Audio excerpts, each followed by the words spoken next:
Hi friends, welcome to Madhu's teaching. ఈ వీడియోలో మనం గ్రిఫిత్ ఎక్స్పెరిమెంట్ గురించి తెలుసుకోబోతున్నాం. గ్రిఫిత్ అనే ఆయన 1928లో గ్రిఫిత్ ఎక్స్పెరిమెంట్ని కండక్ట్ చేశారు. ఈయన స్టెప్టోకోకస్ న్యూమోనియా అనే బ్యాక్టీరియాని యూజ్ చేసుకొని ఈ ఎక్స్పెరిమెంట్ని కండక్ట్ చేశారు. స్టెప్టోకోకస్ న్యూమోనియా బ్యాక్టీరియాలో 2 టైప్స్ ఉన్నాయి. ఒకటి స్మూత్ స్ట్రెయిన్ బ్యాక్టీరియా, ఇంకొకటి rough strain bacteria. Smooth strain బ్యాక్టీరియాకి ఆ బ్యాక్టీరియా చుట్టూ ఒక స్లైమీ లేయర్ అనేది ఉంటుంది. అందువల్ల దీన్ని స్మూత్ స్ట్రెయిన్ బ్యాక్టీరియా అని అంటాం. రఫ్ స్ట్రెయిన్ బ్యాక్టీరియా చుట్టూ స్లైమీ లేయర్ అనేది ఉండదు. అందుకు దీన్ని రఫ్ స్ట్రెయిన్ బ్యాక్టీరియా అని అంటాం. స్మూత్ స్ట్రెయిన్ బ్యాక్టీరియా అనేది విరులెంట్ అంటే దేనికైతే డిసీజ్ని కాజ్ చేయగలిగే ఎబిలిటీ ఉంటుందో దాన్ని విరులెంట్ అంటారు. సో స్మూత్ స్ట్రెయిన్ బ్యాక్టీరియాకి డిసీజ్ని కాజ్ చేయగలిగే ఎబిలిటీ ఉంది. So smooth strain bacteria is virulent. Rough strain bacteria అనేది నాన్ విరులెంట్. దీనికి డిసీజ్ కాజ్ చేయగలిగే ఎబిలిటీ అనేది లేదు. గ్రిఫిత్ ఈ ఎక్స్పెరిమెంట్లో 4 సెట్స్గా తీసుకున్నారు. ఫస్ట్ సెట్లో మైస్ని తీసుకున్నారు. మైస్కి ఎస్ స్ట్రెయిన్ బ్యాక్టీరియాని ఇంజెక్ట్ చేస్తే మైస్ అనేది చనిపోయింది. ఎందుకంటే ఎస్ స్ట్రెయిన్ బ్యాక్టీరియా అనేది విరులెంట్ అంటే డిసీజ్ కాజ్ చేయగలిగే ఎబిలిటీ ఉంది కాబట్టి మైస్కి న్యూమోనియా డిసీజ్ని కాజ్ చేసి మైస్ని చంపేసింది ఎస్ స్ట్రెయిన్. నెక్స్ట్ సెట్లో మైస్ని తీసుకొని మైస్కి ఆర్ స్ట్రెయిన్ బ్యాక్టీరియాని ఇంజెక్ట్ చేశారు. ఇంజెక్ట్ చేసినప్పుడు మైస్ అనేది బతికింది. ఎందుకంటే ఆర్ స్ట్రెయిన్ బ్యాక్టీరియా అనేది నాన్ విరులెంట్ కాబట్టి మైస్ అనేది బతికింది. నెక్స్ట్ సెట్లో మైస్ని తీసుకొని ఎస్ స్ట్రెయిన్ని హీట్ కిల్ చేశారు. అంటే ఎస్ స్ట్రెయిన్ బ్యాక్టీరియాని హీట్ చేశారు.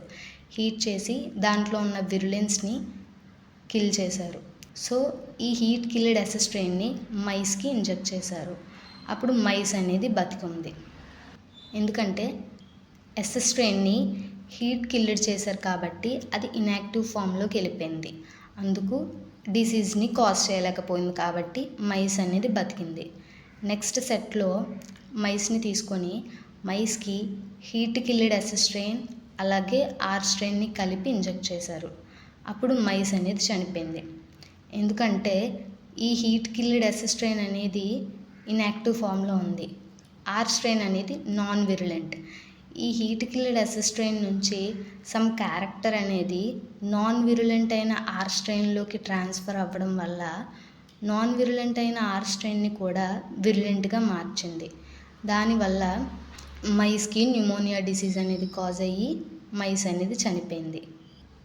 సో ఓవరాల్ ఎక్స్పెరిమెంట్ ద్వారా గ్రిఫిత్ ఏం చెప్పారంటే హీట్ కిల్డ్ ఎస్ స్ట్రెయిన్ నుంచి సమ్ క్యారెక్టర్ అనేది ఆర్ స్ట్రెయిన్లోకి ట్రాన్స్ఫర్ అవ్వడం వల్ల నాన్ విరులెంట్ అయిన ఆర్ స్ట్రెయిన్ని కూడా విరులెంట్ చేసి మైస్ని చనిపోయేలా చేసింది.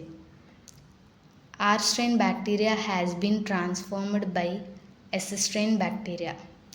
ఆర్ స్ట్రెయిన్ బ్యాక్టీరియా అనేది ఎస్ స్ట్రెయిన్ బ్యాక్టీరియా వల్ల ట్రాన్స్ఫార్మ్ అయ్యింది.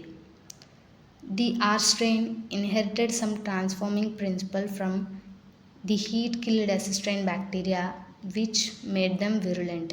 ఆర్ స్ట్రెయిన్ బ్యాక్టీరియా సంథింగ్ ఒక క్యారెక్టర్ని ఎస్ స్ట్రెయిన్ నుంచి ఇన్హెరిట్ చేసుకుంది. ఆ క్యారెక్టర్ ఏంటో తెలియదు కాబట్టి దాన్ని గ్రిఫిత్ ట్రాన్స్ఫార్మింగ్ ప్రిన్సిపల్ అని అన్నారు. సో సమ్ ట్రాన్స్ఫార్మింగ్ ప్రిన్సిపల్ని ఆర్ స్ట్రెయిన్ అనేది ఎస్ స్ట్రెయిన్ బ్యాక్టీరియా నుంచి ఇన్హెరిట్ చేసుకోవడం వల్ల ఆర్ స్ట్రెయిన్ అనేది విరులెంట్ అయ్యి మైస్ని చనిపోయేలా చేసింది.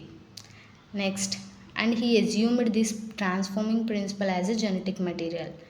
సో లాస్ట్గా గ్రిఫిత్ ఏమనుకున్నారంటే ఆ ట్రాన్స్ఫార్మింగ్ ప్రిన్సిపల్ జెనెటిక్ మెటీరియల్ అయి ఉండొచ్చు అని ఆయన అంచనా వేశారు.